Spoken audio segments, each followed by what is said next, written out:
Bonjour à tous et bienvenue dans cette nouvelle vidéo de Rêve de Geek, Sortir Ciné. Aujourd'hui, je vais vous parler d'un nouveau film chez Marvel avec la petite araignée sympa du quartier, à savoir Spider-Man Brand New Day.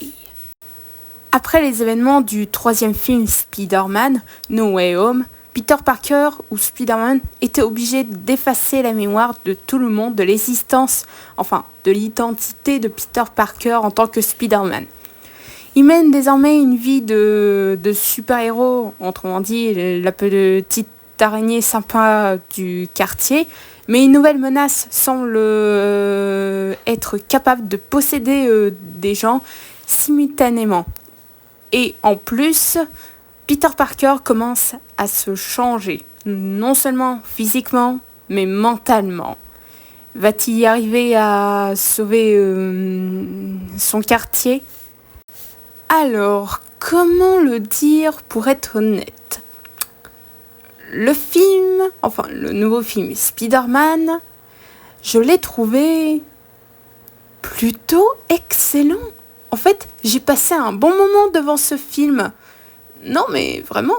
Bon, pour être honnête, je fais partie des gens qui ont apprécié les 3 films Spider-Man de Marvel. Le premier, ça va. Je l'ai trouvé sympa. Le deuxième, c'est de loin mon préféré à ce stade. Le troisième, bof, je l'ai trouvé moyen. Mais là, le 4e film Spider-Man, là, j'ai passé un bon moment. Là, c'est sûr, j'ai passé un bon moment. Alors, comment dire autrement? Je l'ai trouvé excellent. Les effets spéciaux sont corrects, ça va. C'est pas ultra dégueu en tout cas. Les personnages sont attachants. La mise en scène... excellent plutôt, surtout avec les scènes de voltige, là, c'était pas mal, j'avais bien aimé, j'étais carrément à fond sur ces scènes. La musique, ça va, ça passe, c'est pas au top, mais ça passe, en tout cas. L'histoire est assez intéressante, franchement, j'ai trouvé intéressant. Du coup, j'ai pas grand chose à dire en fait, à part ça, du coup, voilà. En conclusion, je dirais que le film Spider-Man Brand New Day est intéressant. Il est plutôt excellent en tout cas. Je vous recommande chaleureusement ce film si vous êtes un grand fan de Spider-Man ou si vous aimez le Spider-Man de Marvel.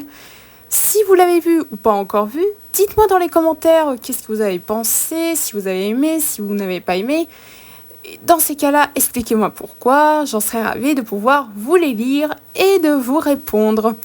Après, si vous n'êtes pas chaud pour aller voir ce film-là, revoyez-vous les films de Spider-Man, ou même les autres films de Spider-Man des autres univers, comme celui de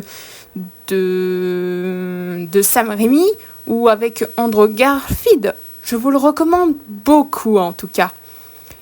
Et puis, c'est déjà la fin de cette vidéo. J'espère que ça vous a plu. C'était très court, mais en même temps, j'ai beaucoup de choses à faire. Et là, je dois encore faire une autre vidéo sur Rêve de Geek, Sortir Ciné. Puis, j'ai encore en plus du temps pour les vacances. Du coup, je vais pouvoir me détendre. Je vous souhaite une bonne journée à tous et surtout à la prochaine sur Rêve de Geek.